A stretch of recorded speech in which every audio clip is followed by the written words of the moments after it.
welcome to Outsider Reviews. I know I don't have my t-shirt, but you are on the right channel. This week, check out what we've got for you. We've got the F-150, 2023 F-150 Powerboost, and we've also got it in the Lariat trim, which is pretty exciting. That's right, Brian. And what we want to find out is just what everybody's wondering.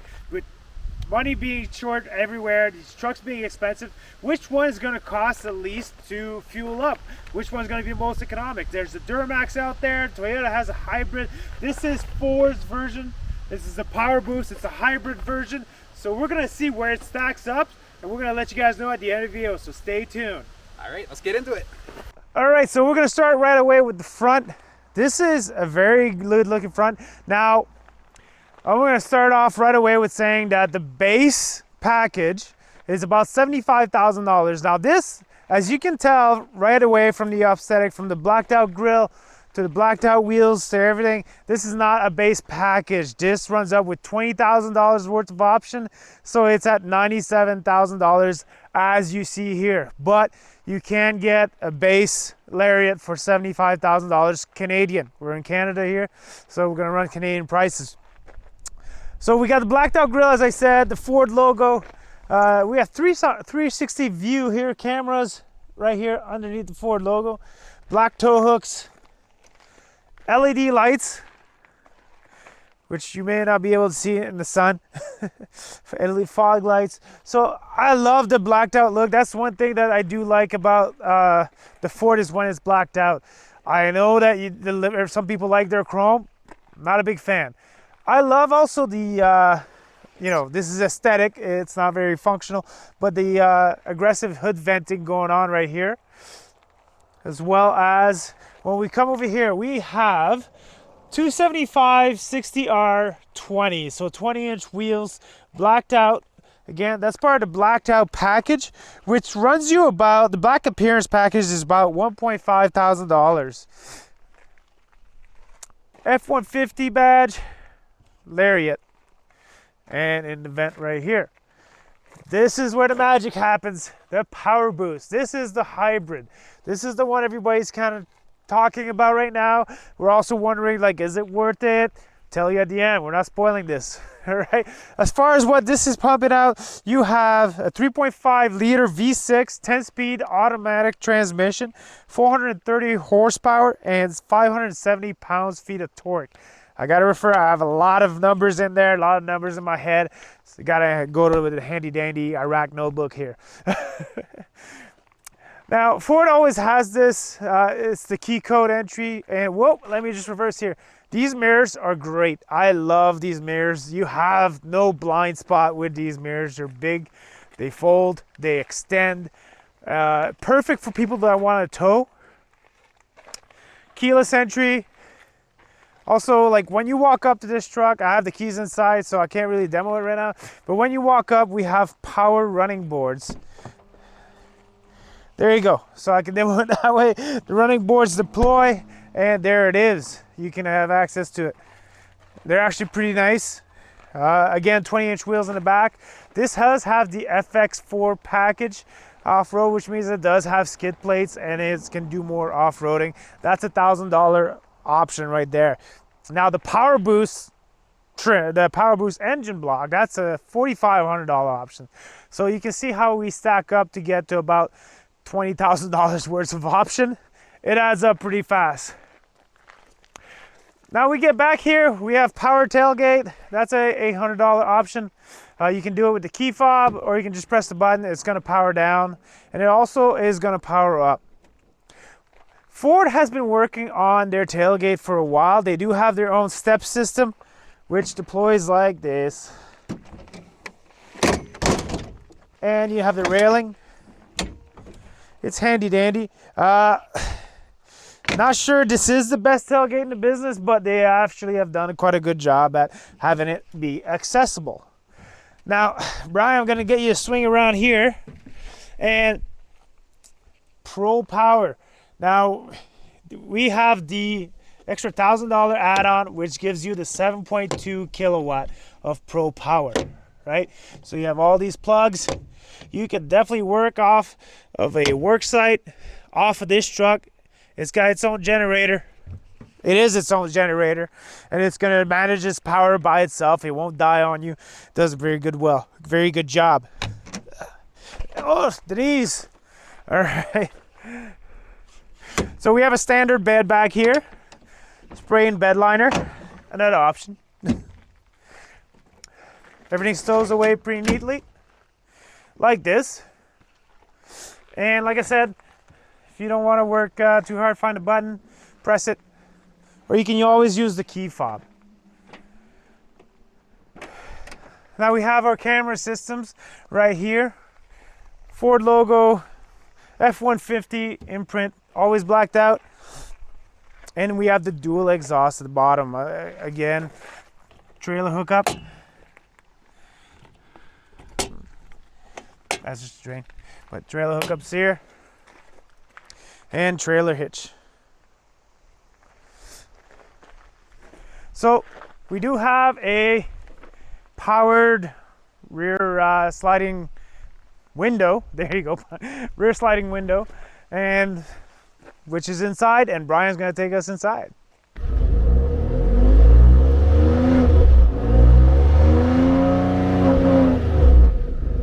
All right, so we're inside the 2023 F150 Powerboost Lariat trim.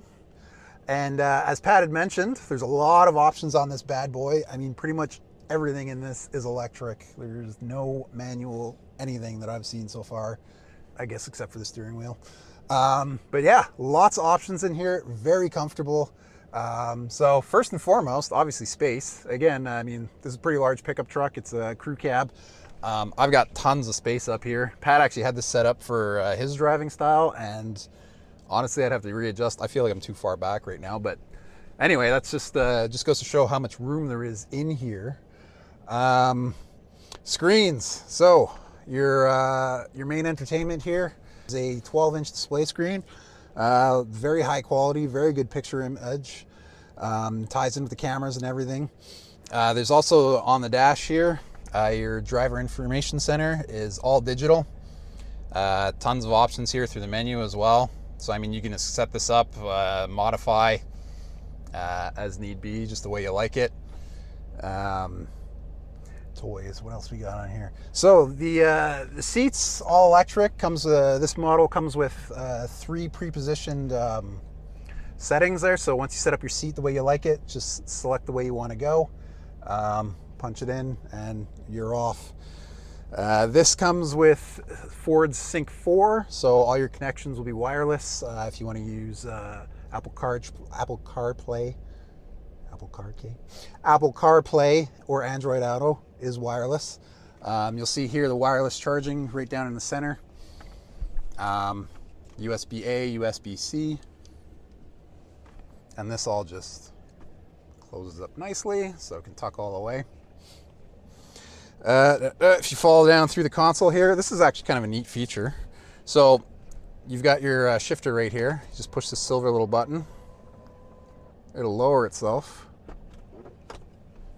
And then just unfold the center here. And boom, you got yourself a little workspace. I don't know if you got a laptop to set up or something. You can work off there if you want to sit here and have lunch, whatever. I don't know, play a deck of cards when it's raining and your boss isn't looking. Have at her. You got options in here. So more cubby space in the center. It's a pretty large cubby actually. And then we'll just bring this back up. So we've got dual climate control. The seats also have dual climate, so heating and cooling for both driver and passenger. You've got your 4-wheel drive options here. So either 4-wheel high or auto, as well as 4-low, and then 2-wheel. And then just above that, you'll see the how I put that? The people who drive like me assist. It's basically it's a trailer reverse assist there. So you turn left you turn the direction you want the trailer to go, as opposed to doing the whole switching the reels. Like I said, built for people who drive like me, because I suck with trailers, not gonna lie. So great option to have. I would definitely look for it as well. Let's have a look at some of the cameras that we have in here. So just throw this bad boy into reverse. So you get your standard reverse view here with your driver lines there, your tire indication lines. You got an overhead 360 view. And then just up here, we'll have a look at some of the other options. So you've got a few different views from the reverse angle, and then your bed, trailer hookup. And then this here, you can actually add, if you have additional Bluetooth cameras, you can install them and connect them to the system. I'm not sure how many cameras here. There just looks like there's a slot for one, but you can definitely add at least one extra camera there if you wanna add another camera for whatever way you wanna go. So yeah, I mean, overall, it's very comfortable. Lots of options. Great amount of space in the room. Oh, and one thing I absolutely do love. So we've got a full panoramic sunroof above, which I absolutely love. I love the panel sunroofs. I don't know why. It's something I always want on a vehicle, regardless of size. So you don't see a ton of pickups with them, but I'm glad this is an option on this. A little bit extra, of course. I think it was, what, $1,700, but I don't know. Like I said, I love them. So, and then this, also electric. I could actually crack the window because it is pretty toasty out. I like my AC.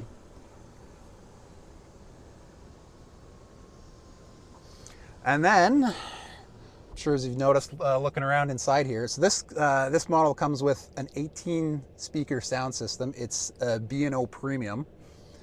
So again, high quality sound system, speakers kind of everywhere, various sizes. Like we've got them even, there's one right above me here.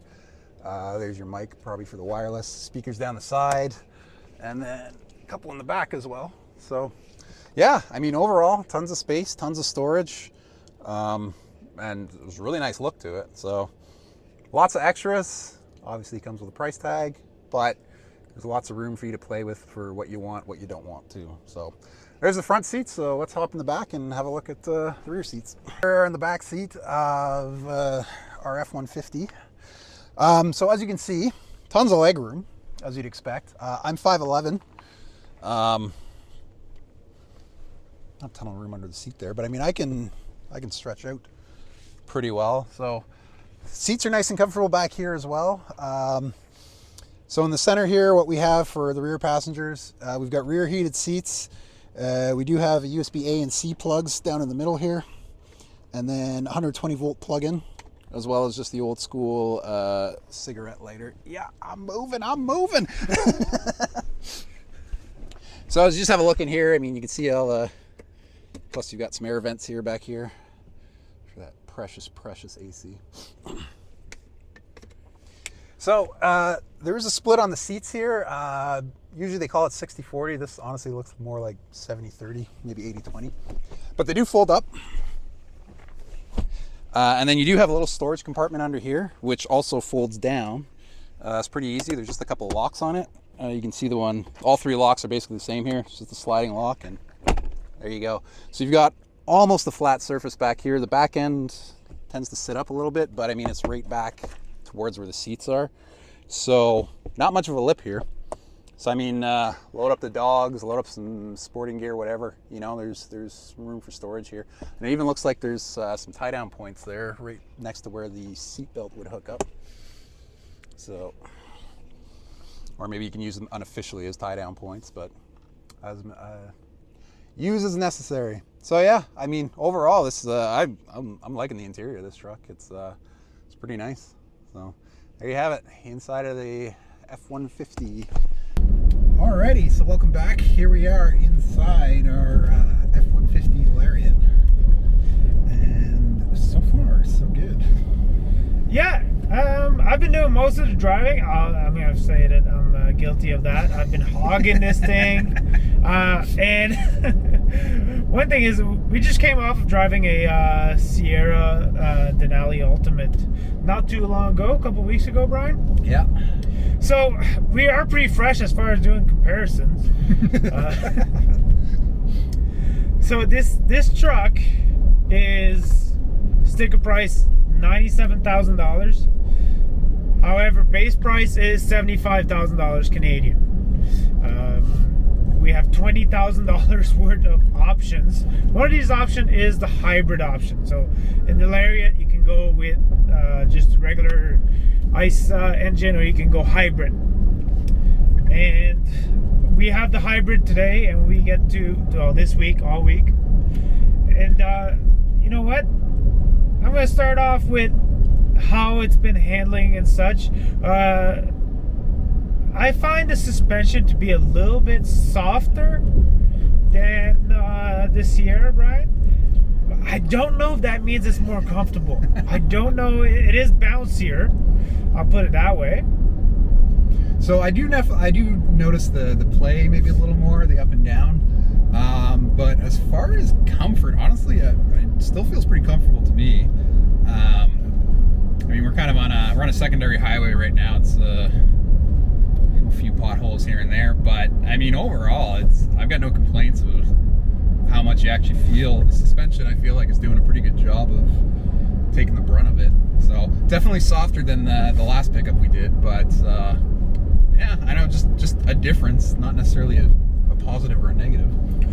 Yeah, exactly. And this thing is gonna compete because it's a hybrid, and we're gonna, we can only talk about what we have right now, which is the hybrid, the Powerboost.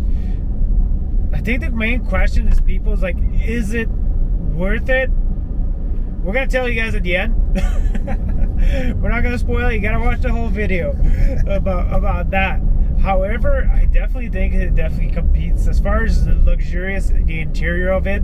Brian, you did a very good job showing the interior in the last video. Thank you. Check out Brian in the last video.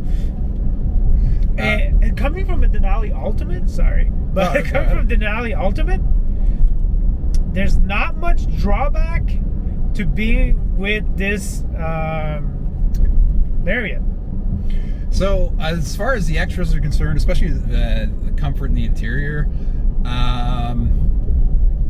so with all the extras that we do have on this model, price-wise, between the two there, we're getting pretty close to I believe the Denali that we had was about 103. So yeah, $6,000 in difference. I mean, a lot of similar options on it. The biggest one that I've noticed that the Denali had that this vehicle doesn't is the massaging seats, but yeah, I don't know if but we have a panoramic sunroof. But we do have that, which we did not have in the Denali, so that's what I mean, right? It's kind of a trade-off. And the thing I do like about this is the fact that it is $20,000 worth of options means you can pick and choose what you want and what you don't want, right? So go out there and have a look at it, decide if you want the sunroof or not, because that was, I think, $1,800 right there.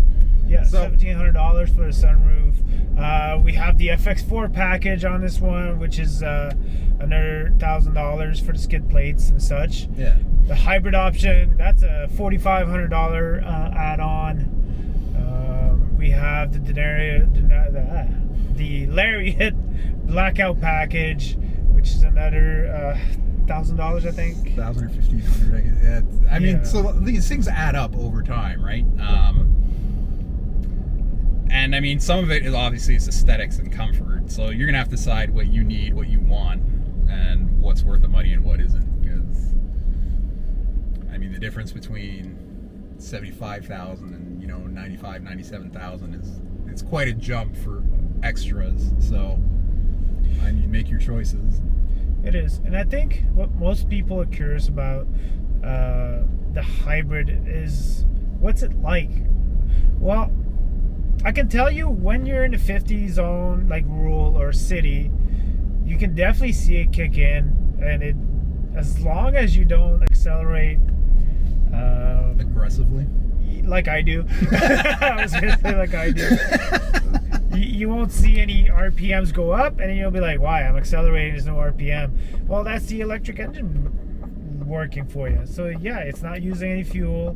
It's not but as soon as you want to accelerate a little bit more abruptly, a little faster, then yes, you start using fuel. So that's why this is very worth it in city areas, maybe as well in rural areas. Like if you're coasting, you'll feel it kicking in every now and then. Yeah, so This has a 3.5 liter V6. Will give you about 430 horsepower, 570 pounds-feet of torque. This has torque. This is off the line. If you want to drag race, that's your thing. Maybe the Powerboost is for you. Here we go.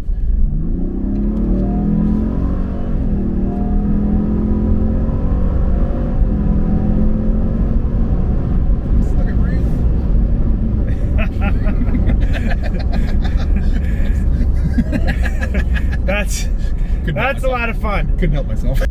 I will say, now that we've been driving quite a few vehicles, we've driven more than a handful, and more than 2. Yes, and we got to play with quite a few systems of adaptive cruise control and lane keep assist and whatnot, and I enjoyed this one driving from Montreal to Quebec, which is about a 3-hour drive.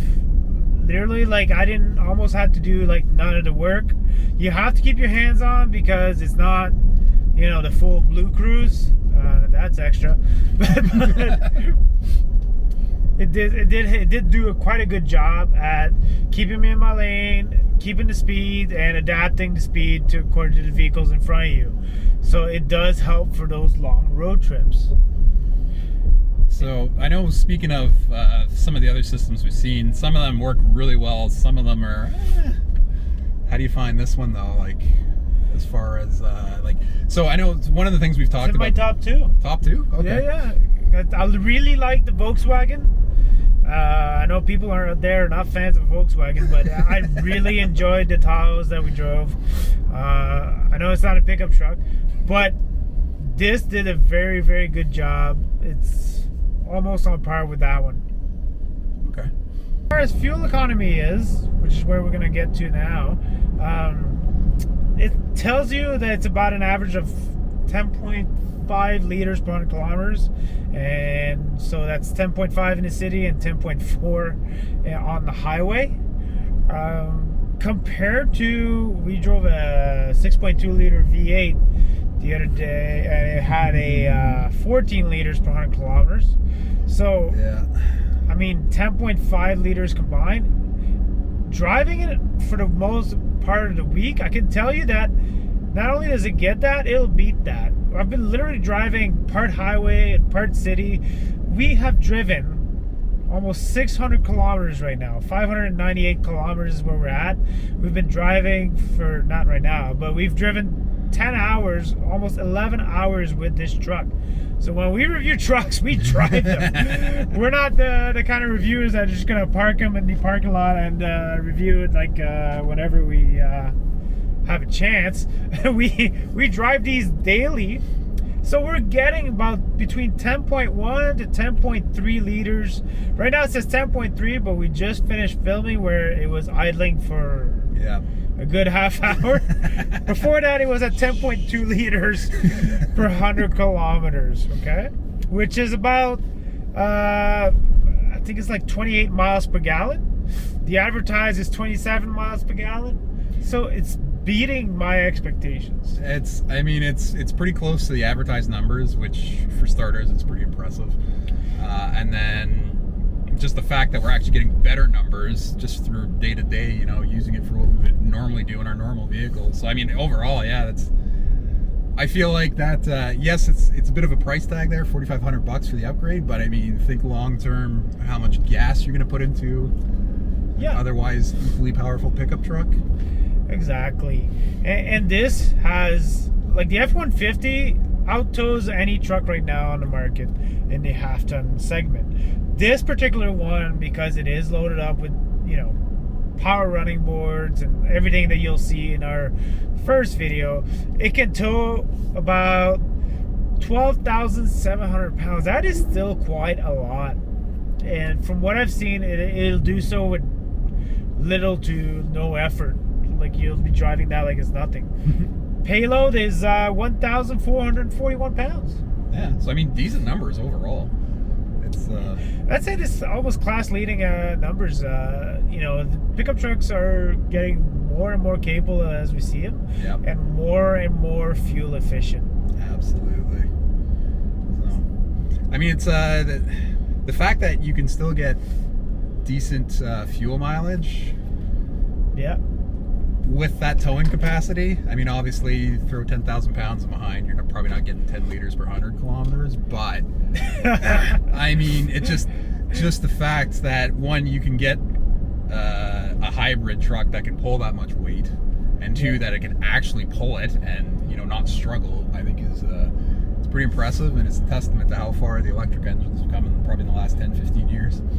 Yeah, and I think now we're going to touch on if it's competitive with what else is out there. So let's take a look at what else is out there. You can have the 3-liter Duramax from GM, which is their most fuel efficient. I'm only going to compare fuel efficient trims here. And you have the new Tundra, the iForce Max, which is a hybrid as well. Now Ram does have a mild hybrid, the e-torque, but that basically doesn't really give you anything, to be honest with you. So I think that the 3 competitors that people that are like me shopping around for something that's fuel efficient that won't cost me a fortune to run daily, I think this is the 3: the Duramax, the Tundra, iForce Max, and the iMax. Sorry, iForce Max, whatever it's called. The Tundra hybrid and the Ford F150 hybrid, which we have right now. And you gotta take a look at, I think it's all gonna come down to price. You're not shopping around for a fuel efficient car because you have tons of money to burn on it, right? Not usually, but yeah, you never know. So I think the hybrid is a good option for city dwellers. I think this is who the truck is made for people that, even if you're not city, if you're a working person and you work a lot in the city and you're driving a lot in these kind of speed zones and such, then I think that is probably a very good choice for you. I do feel that the almost $5,000 price is maybe something that Ford needs to reconsider, because you can get a Duramax for about $3,000, so you can upgrade to diesel for $3,000, and they're getting between 8 and 12 liters per 100 kilometers. So I mean, there's that, but that's better for pulling and for highway speeds and such. So if you're not much of a highway person, and yeah, like Brian said, you use it every now and then just to go recreational and go out there, 10.5 liters, well actually it's better than 10.5 liters, is still very, very good for a pickup truck. Yeah, there's no getting around that. I mean, that's just good fuel economy for a truck this size. All right, so there you have it. There's a bit of a walk around and a look at the interior of the 2023 F150 Powerboost Lariat trim. Let us know what you thought of it. Like you said, we got quite a few extras on this there. We covered a lot of it. I might have missed one or two, but let us know what you think. You have any questions or comments? Let us know down below. Till then, we'll see you later. Thanks for watching.